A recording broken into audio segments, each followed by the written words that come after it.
Welcome to the Hollywood Raw Podcast. My name is Adam Glyn. Not with me today is Dax Holt. Dax Holt is at the Jeff Bezos, Lawrence Sanchez wedding, or is he's coming home from it? No, I'm kidding. Dax would never get an invite. But you know what? I said, Dax, take the week off this week. It's a holiday week. It's the 4th of July week. A lot of the shows are not filming this week, so I sort of was like trying to set up the schedule of the show, the recording of the show with like the media this week, as far as the media schedule, like shows like Live with Kelly, Sherry, like all these other like kind of talk showy type shows are on hiatus this week. When I say hiatus, it means they pretty much give the week off. So I said, you know what, Dax, take the week off. I'm going to try to do a solo episode today. And I did this thing in the past where I kind of told stories. Like so I've told you guys, I did this thing in the past. I'm going to try it out. Maybe some of you are into it. Maybe some of you are not. You only score unless you shoot. Where I just basically give a celebrity and I talk about my experience with them. And I get paid. Like, I mean, I wouldn't say a lot of money, but I would say about 10% of my annual income comes from companies, businesses, people that will like kind of compensate me to kind of go to dinner with them and just tell stories about my experience while doing this job and my job as a street journalist. Some people might call paparazzi. I actually have expertise in paparazzi. I just call myself a street journalist because it's just not as negative. That's why I call myself a street journalist. But I really don't consider myself a paparazzi because what I do is very niche. Because I sort of communicate with these people and talk to them. I'm not really waiting outside houses or what they call doorstepping or in today's episode, I'll name a few celebrities and kind of go through actually today's news cycle and talk about my experience with them.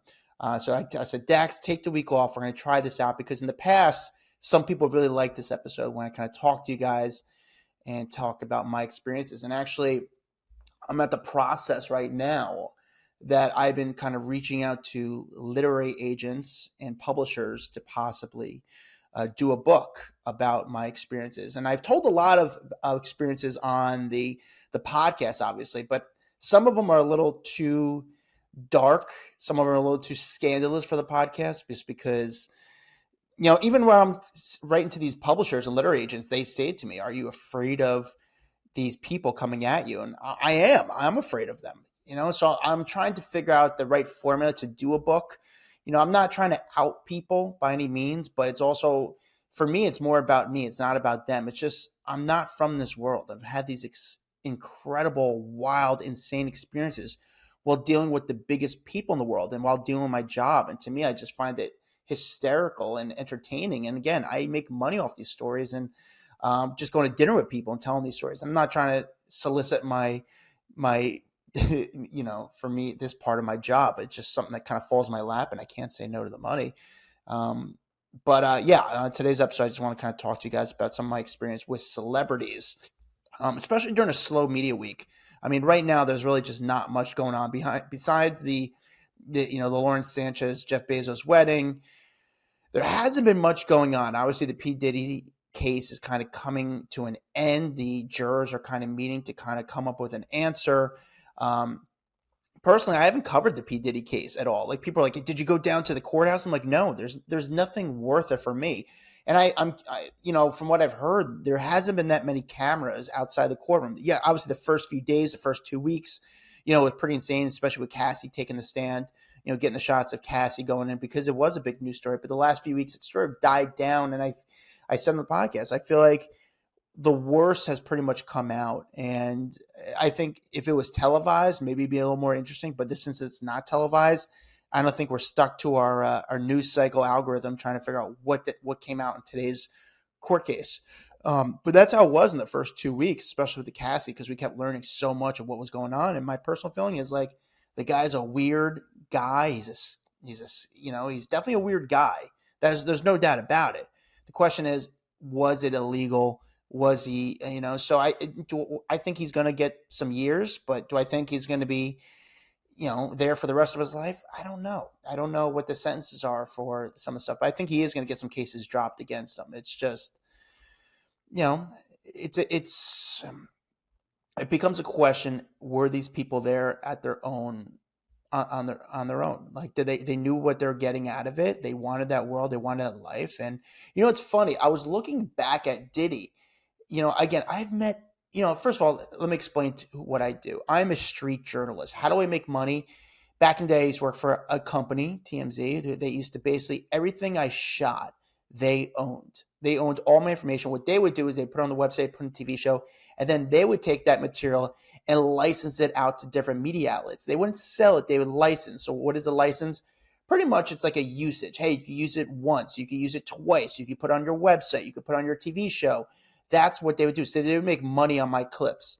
But now what I do is I'm no longer with that company. What I do is I monetize by licensing my own clips to other different media outlets. So when I get a clip or a video, I will edit on my computer. When I mean edit, it's really just kind of clean it up as far as cut here, cut there at the end, in the front, and the back. I send it to either an agency, which the agencies, to my opinion, have been not good. The agencies just don't know how to sell content. They're just basically, depending on what agency you use, you'll get either a 60-40, a 70-30, or an 80-20 split. But to be honest with you, none of them have been really that great for me because they're just not good at selling video. They're good at selling photos because they have all around the world, they have every single news site sort of going to them, or they have a good email blast or photos. But for videos, they don't sell. So what I've found more successful for me is to reach out to the outlets individually. And I'll go to Daily Mail, I'll go to New York Post and say, hey, I got this exclusive video. I'm here to license it for you. If I license it, you have a 12-hour exclusive.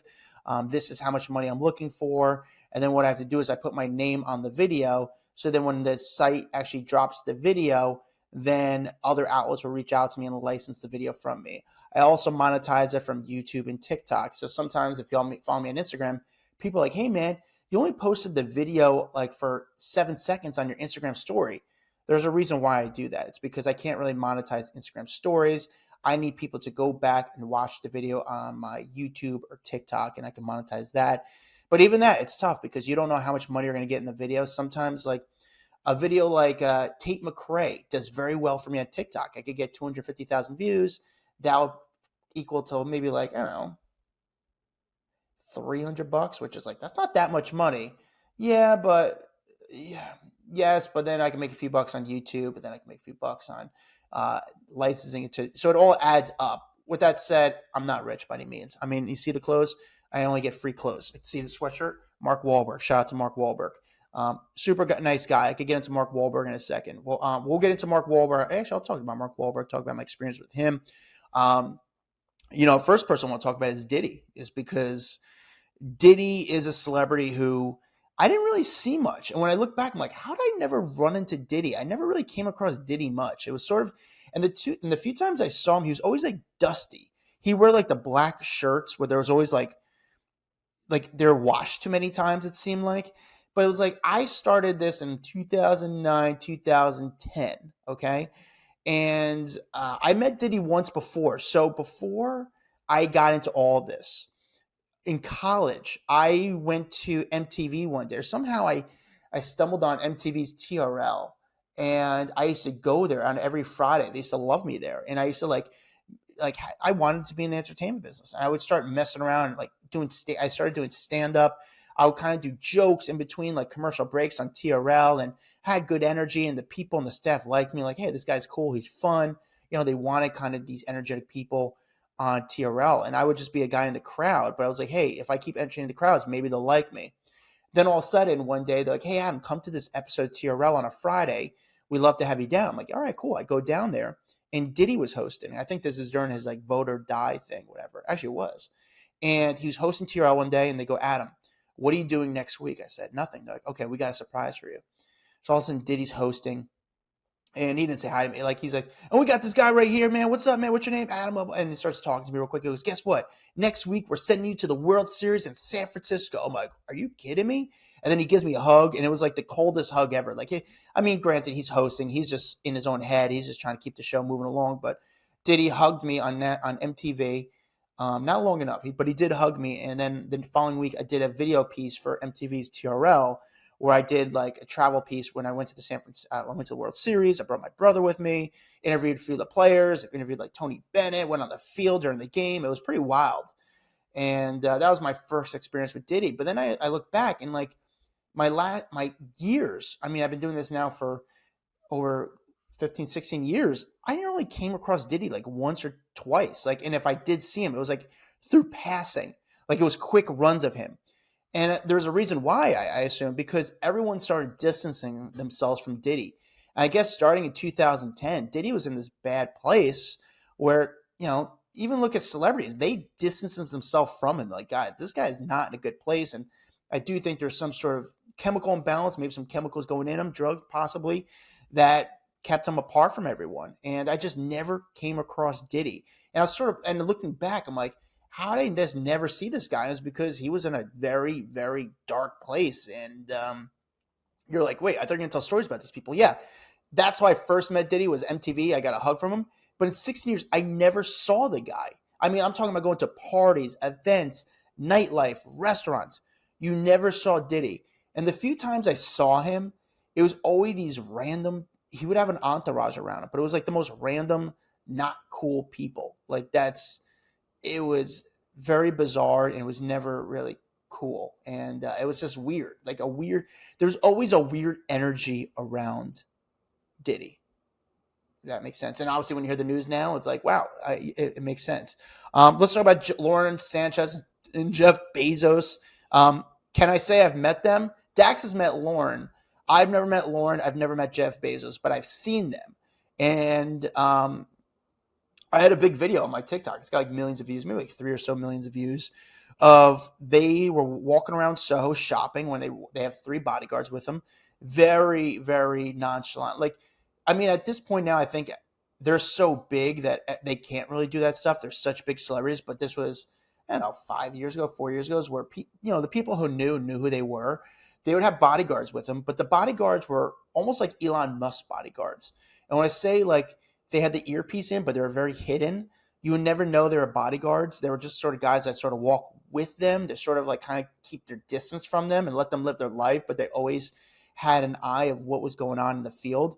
Same thing with Elon Musk. Dude, Elon Musk bodyguards are like ninjas. So Elon drives around. I've seen him in New York City. He'll drive around in New York in like the cheapest of Teslas. But his security, it's not like a Tesla parade going around New York City. They're going around like Ford Explorers, like used cars, like random Jeeps, like nothing special at all. And before he gets to wherever he's going, there's already a bodyguard there searching the area, taking laps around, checking taking photos of the front, of where they plan to attend, looking at cars, looking inside cars through the windows, make sure everything's okay. And his bodyguards, they don't look like big guys at all, but these guys are, I mean, I don't know at what level of military experience these guys have. They dress like they're going to a bachelor party in Atlantic City. Like, it's so like, oh my God, those are bodyguards.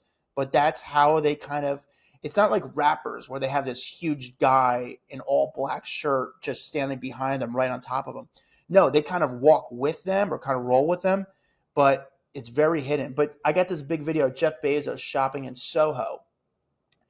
And the bodyguard came out to me, and I always try not to hide with bodyguards. I'm like, especially with security, I'm like, hey, here's my camera. You know I'm here. I'm not going to come. Like, you sort of know I'm not going to be right up on them because I can't be right up on them because then I don't get the shot. So I have to kind of keep some distance. And the bodyguard saw me with the camera, and he obviously knew I stood near the car. They were in the store. So to me, he said, listen, don't just go up at him. I was like, yeah, sure, no problem. He's all right. Like, he saw that I was a professional. I knew what I was doing. He's all right, cool. They came out. Bodyguard walks with them. I try to ask Jeff Bezos a question. It was the most simple question. Like, hey, what book would you recommend? Is there any books that, you really admire that really, I forgot the question. It was something along books. What book would you advise to other entrepreneurs and stuff like that? And what does Jeff do? He pulls out his phone, like the old phone trick, like, hey, I got a text message or a call. Obviously, he didn't have one. Ignores me completely, like I'm not there, and walks into the car. Lauren, on the other hand, seemed like she was just a professional. Like, and when I mean professional, she's like, I'm going to ignore you. Like, I'll ignore you. I'll smile you. And I'm just going to go right to the car. And they did. But the video went huge viral and stuff like that. So that's been like my last. I've seen them before in New York City. They live in a very nice spot, but that's been my experience with them. Actually, someone just popped on my feed right now. Gracie Abrams, singer, J.J. Abrams' daughter. I think she's gorgeous. Haven't met her yet, but I would like to meet her, just see her in person. I think she's so talented, so cute, so fun, good style. I think she's going to do some really good things. So I think she's the next Taylor Swift. I mean, I think Taylor has the team around her, but I think Gracie is just as talented. I don't want to say if not more, but Gracie Abrams is just as talented, beautiful. Taylor, on the other hand, Taylor Swift, in my opinion, Taylor Swift, her security is cool. So her security will basically go to the paparazzi and say, hey, listen, don't waste your time today. Or like, hey, like, they won't tell the paparazzi where she's going, but they work with the paparazzi because it's a safety thing. Obviously, Taylor brings in a lot of cameras. I mean, I don't think there's any celebrities out there that not demand, but bring in as much paparazzi as Taylor. I mean, when Taylor's in New York, no matter what else is going on, every single camera person will pretty much wait on Taylor because her photo sells. If her video sells, everything will always sell on Taylor Swift. So I don't think she doesn't like talk to the paparazzi. When I say her talk, it's her team. But I think she works with them. And I think it's more of a safety issue. I think it's more of like, hey, let's kind of work together without kind of being too dramatic. Because sometimes paparazzis kind of drive by where she's at and they kind of get lucky with the security. And they see the security car and like, oh, Taylor's in New York, and they shoot her. But from my experiences with Taylor, I mean, I remember Taylor would kind of leave the gym. And I don't know how someone leaves the gym with makeup on. And if you're 30 yards away, she'd always kind of look at the photographers, kind of give that glance. I feel like Taylor has that significant look where it's not a smile, but it's that, kind of like, I see you. And it's a good look. She's good. She's photogenic. And so she doesn't hate the cameras, but she kind of works with it. It's not like she stops for the paparazzi before she goes into a restaurant or goes into whatever event, but the security doesn't try to block her because, again, they understand what the paparazzi want. My one-time experience with, like, the closest experience I ever had with Taylor in a unique way, this is before Taylor became Taylor Swift. And she was doing a bunch of pop-ins at Target stores for her CD. This is roughly about 14 years ago, I would say, roughly 14 years ago. And I had a tip from her team, from the label, that Taylor was going to the Target in Harlem to buy her album. Because, again, that's what she goes. She takes photos. It becomes a whole marketing technique. And Taylor, as she's walking in, I got to the Target. 45 minutes later, Taylor's team, entourage, starts walking in. I start to shoot outside, like, Taylor, this is crazy. This is insane. And I'm not right up on her. And I'm like trying to talk to her. Like, and again, I'm not a Swiftie. I was just trying to keep a job. I remember this old guy grabs me by my shirt and pushes me against. I'm like, get off me, dude. Get off me. Like, don't touch me. And I'm like, I was like, and this guy I could have knocked out. I was like, don't touch me. And it became like a whole scene. They like backed us away.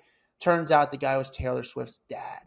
And I was like, man, I would never hit someone on my end but I was waiting. If it went down, I could have took this guy out. I mean, I remember it was like in my head, I'm like, am I about to beat the shit out of an old guy? And I can't fight, but I know I could have beat up Taylor Swift's dad. And they kind of had to break us up, but he was like so overly physical. I was like, dude, I'm here for you guys. Your team called us. I'm not trying to. And again, I wasn't even asking any crazy questions. I'm not Swiftie. Like, hey, what are you doing, Tar? And they asked about the album. Like, who would you love to work with next?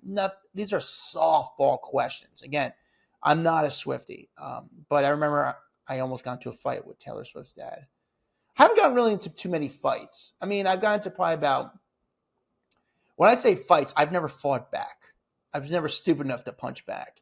I mean, I've gotten, like, again, people, when I say fights, it's more like shoving or pushing me. And like, people shove me, push me. I got like kind of, not too long ago, I had an aggressive thing recently that kind of screwed me up, but I don't want to get into that one yet. That one will come out another time. But I remember my first week at working for TMZ, I remember I was working with this colleague who said, this is the week Gary Coleman's parents died.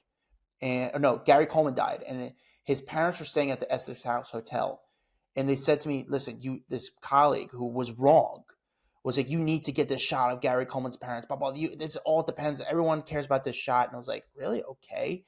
I remember waiting outside the hotel for the parents, and the parents came out, and I started shooting them. And when I mean shooting them with my camera, filming them with my camera, trying to ask questions. And I remember their manager was like, "Stop, stop," and I was like, "No, I got to ask these questions." Like, because my colleague put so much pressure on me, saying, "You got to do it, blah blah. This is what it's all about." And I probably shouldn't have really done it, but my colleague was wrong in the way they kind of told me what to do for the job, and I was only a week in.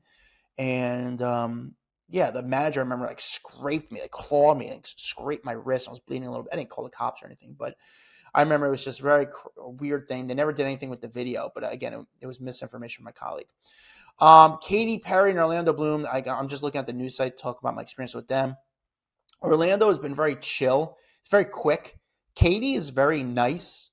From my experience, she's very good to fans. And I respect when they're good to fans. It's not like she smiles, she does photos with, she'll sign autographs. She's not like overly talkative to paparazzi, but she's very nice, if that makes sense. I'm seeing a story right now about Paul Walker's daughter, Meta Walker. Pretty girl, too. I guess the news story is she's mad about her late father's role in the new Fast and Furious because Vin Diesel announced that he plans to sort of somehow do something with Paul Walker's character in the next Fast and Furious movie. Paul Walker, met him once at LaGuardia Airport. Good looking dude. I mean, Paul Walker, male celebrities, probably one of the best looking male celebrities I've seen in person. Brad Pitt up there, and then it'd probably be Paul Walker. When I say, because Brad Pitt is like a statue, he's just cool, but Paul Walker is like, this guy's got charisma. When you meet Paul Walker, it's like, oh, this guy, I get it. I get why he has charisma. He's big, he's strong, but good-looking guy, good style, very laid back. I remember he starts talking to me, and he's being super nice to me on camera. He goes, hey, man, put the camera there. He goes, give me your number. He goes, I'm going to be in New York for a little bit. Give me your number. I'm going to be coming back and forth. I don't know if he was doing a project or not. Give me your number. I would love to meet up with you in New York and, like, do some more, do something. Maybe we'll get a drink. I'd love to learn about you and stuff like that. I was like, dude, insane. Paul Walker wants my number. I give him my number. And then it was probably about 10 days later, he dies. He dies. I'm like, oh my God. Like, it was just eerie. It was weird. I mean, I remember that day I got his number. I was going to ask him for to get a photo with him. I was like, no, he's got my number. We're going to hang out with him. And then he passes away. And I was like, wow, that was just gnarly. Like, gnarly. Weird thing. But it was terrible luck on his end. I mean, how he passed away. Terrible luck on my end. I was like, that's it. I've talked to a few people right before they passed away. I had a very good relationship with Aretha Franklin. Aretha Franklin, I just had a great relationship with her and her team. They loved me. And they were so nice to me. I got to become friends with them. They let me know when she was in town. Like, she just got a kick out of me. And I remember getting on the phone with Aretha Franklin as her life was like, I remember I was out to dinner. I get a call from her sister, and Aretha was like, hey, you want to talk to Aretha? And they told me, like, she's not doing well. And they were like, Aretha gets on the phone, and it was the last time I spoke to Aretha. I'm talking to Aretha Franklin on the phone. What is Aretha Franklin talking to me on the phone, by the way? That is just crazy that Aretha Franklin got a kick out of me, and she got on the phone with me. But I remember getting back on the phone with her sister, and her sister's like, by the way, she's not doing so well. Like, it's not, the family's here. It's not doing well. And then I remember when she died, kind of like, almost like like right after she died. And I say within 5 days, she probably passed away. But I remember where I was when I got the phone call. Still, what's so funny? Yeah, I still have her number. I still got her number. I won't take out her number out of my phone. It's one of those things. I got to keep that number. Jen Aniston. I'm looking at Jen Aniston. There's a story about Jennifer Aniston. She kissed her rival 90s sitcom in a picture. I don't know. She's kissing Sean Hayes on the side of the cheek. I've never spoken to Jennifer Aniston. When you see Jennifer Aniston, you just have to kind of look at her. She's not really a pro paparazzi person. She lived in New York briefly when she was dating Justin Theroux, and it became a huge thing for photographers because she lived in like probably the worst apartment for a celebrity to live. I don't know if she bought the place or was renting, but the place had no garage, so she couldn't like sneak out of the place. And the paparazzi it was like right in the corner. I know where the building is, right in the West Village. And the paparazzi could basically cover both ends. And she had to come out. She's obviously a huge photo for paparazzi. So you're talking about like 20 guys. At that time, there's a lot more paparazzi. Now there's only like a handful of paparazzi in New York because you can't really make money on it anymore because the outlets have no money. No one reads Us Weekly in those outlets anymore. So they don't have any money to buy photos. So they can only use Instagram photos because, again, they have no money. But about 20 paparazzi would sit at the corner, probably about 30 to 40 yards away, wait for Jennifer to come out of her building. And every day they would just get these photos. I remember just seeing her face and she would be like, oh, this is like my worst nightmare. Like I want to live in New York to be with my husband, Justin Theroux. And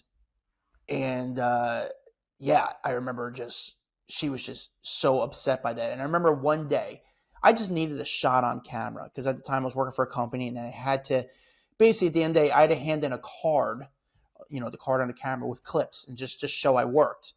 And basically people said, hey, Jennifer's car's outside. She's probably going to be coming out soon. I was like, okay, I'm going to rush over there. Just get the shot of her leaving her building just to show my company that I worked. And I remember running across streets through the West Village to get there. And I basically run to this one street and I'm running with my camera in my hand. And all of a sudden, who pulls up to the red light? It's Justin Theroux on his motorcycle. He sees me with my camera and I'm like, he's looking at me. And I'm just like, I'm sorry, dude. And I just run to his house to shoot his wife leaving her apartment. And I mean, Justin Theroux is one of those guys, if you talk to him off camera, he won't talk to me on camera. He's not really I would say he doesn't hide from the paparazzi. He just lives his life. He just ignores it, which I respect, but he'll never talk to me on camera. And I respect that. Like where they're cool to me, they're nice to me, but they're not going to, they're not going to belittle me, but they're just going to live their life, act like I'm not there. And listen, at least they're not calling me a piece of shit. And because I don't want to be called a piece of shit. That's not nice.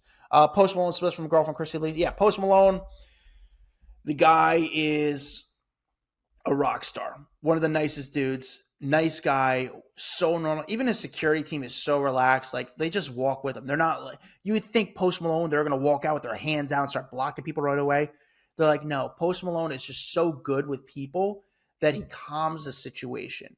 So, if fans see that Post Malone's leaving at dinner, they want to get a photo of Post Malone, they'll walk with him, but they're not going to walk in front of you and block you unless they have to, because he's going to walk over so calmly and talk to you first that it kind of brings the energy down. So people are like, oh, can I get a photo? Can I get a photo with you? No. He like calms everyone down, where there's other people that come in like, all right, let's do it real quick. And everyone's like, they're running with their phones and like Post Malone's like takes his time, which calms the situation where other people are just like kind of chaotic and stuff like that.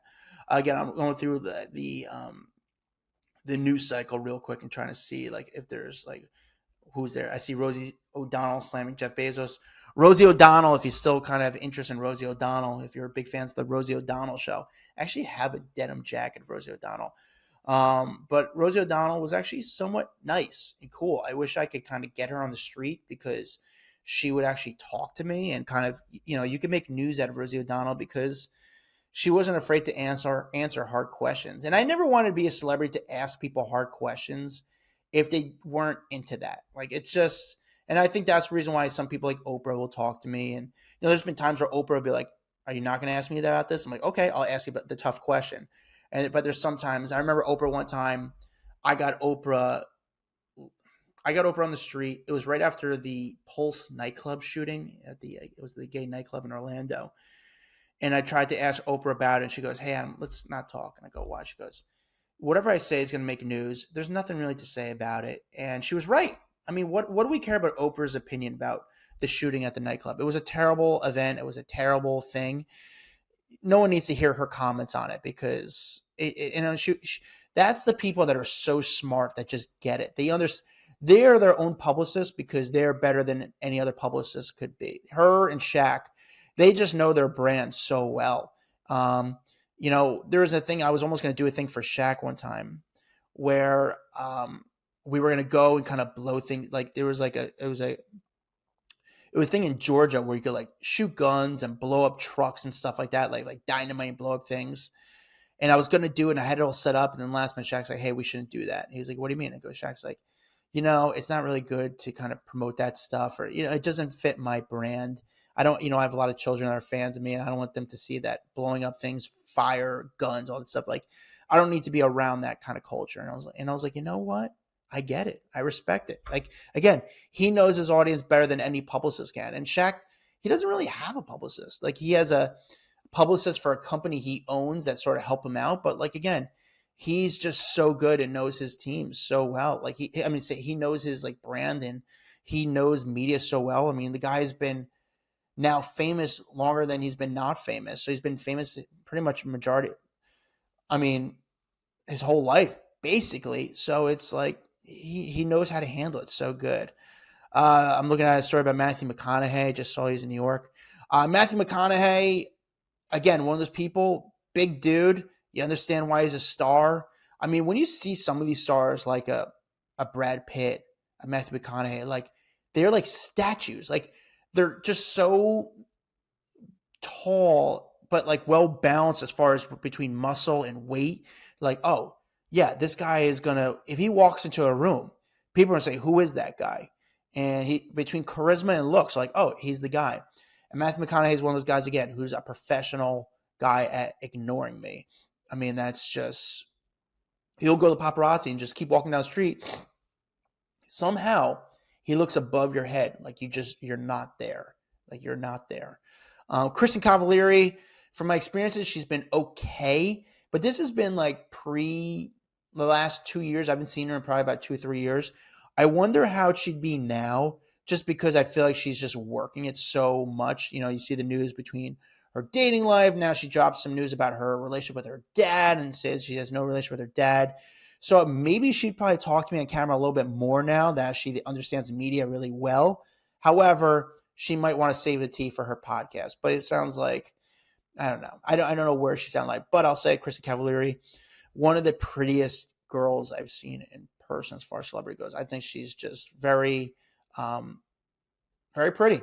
Just naturally pretty. And some of these girls, you know, I would say some of these girls need to be painted on. And some of these girls are just naturally pretty. She's one of them. Someone who isn't afraid of how people see her without makeup, Bethenny Frankel.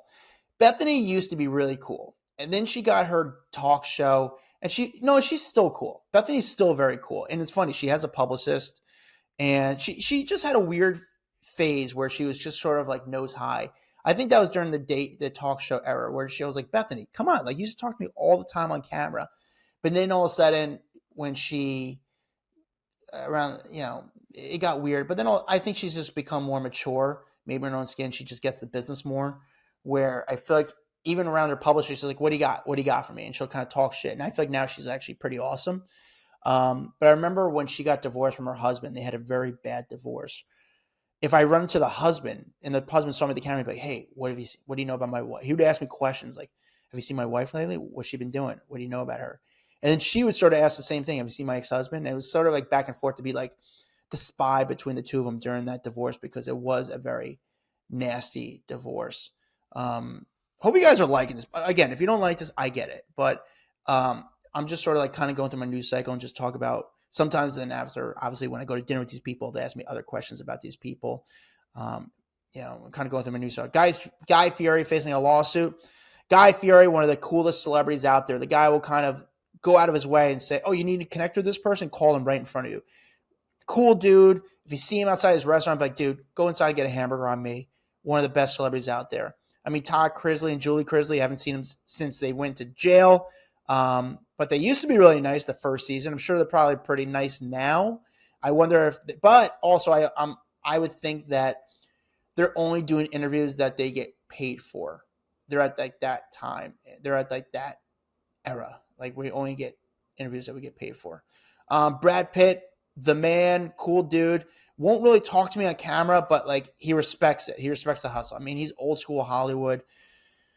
He's the man. He's the man. All right. I mean, there's really not much going on in the news cycle as far as celebrities goes. You give me a celebrity, I'll tell you about my opinion with them, my relationship with them. Again, I feel like this is like one of those TikTok lives where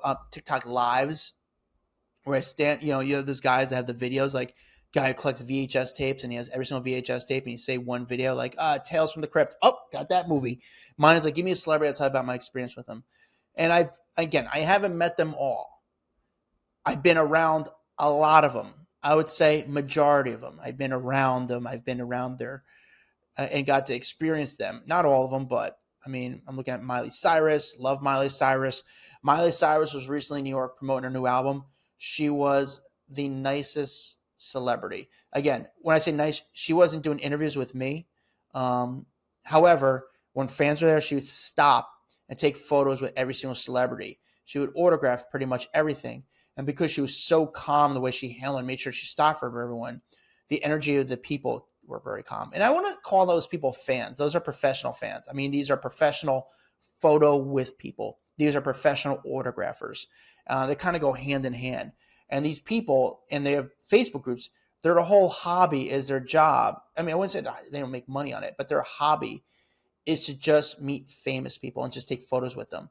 And not just take one. If I get Miley going into the restaurant, I want to get Miley coming out of the restaurant. You know, it doesn't end with these people. I want to make funny faces with them. They just want to get as many photos with celebrities as possible. It's almost like a drug for these people. And again, I understand the drug because there is some adrenaline involved. Doing my job, there is definitely an adrenaline, and I'm addicted to that adrenaline of it. There's a rush to it. Will they stop? Will they not? I mean, I don't understand their rush because my rush is like, I need to make money. And if I can make money, I can make a lot of money or I can make nothing. For them, it's just like, I just need the likes on Facebook. I don't get that. That's why a lot of these people do. So, all right. Well, listen, this is me trying to do a solo episode with you guys and just hanging out with you guys. This is almost like this is like my tableside conversations with Adam. I hope you guys I don't want to say hope. I hope you guys didn't mind this. I mean, I think it was very natural of me kind of hanging out with you guys and talking. If you liked it, awesome. If you didn't, I get it too. I mean, this is just trying to do a one-on-one and me kind of talk to you guys and have a fun experience with you guys.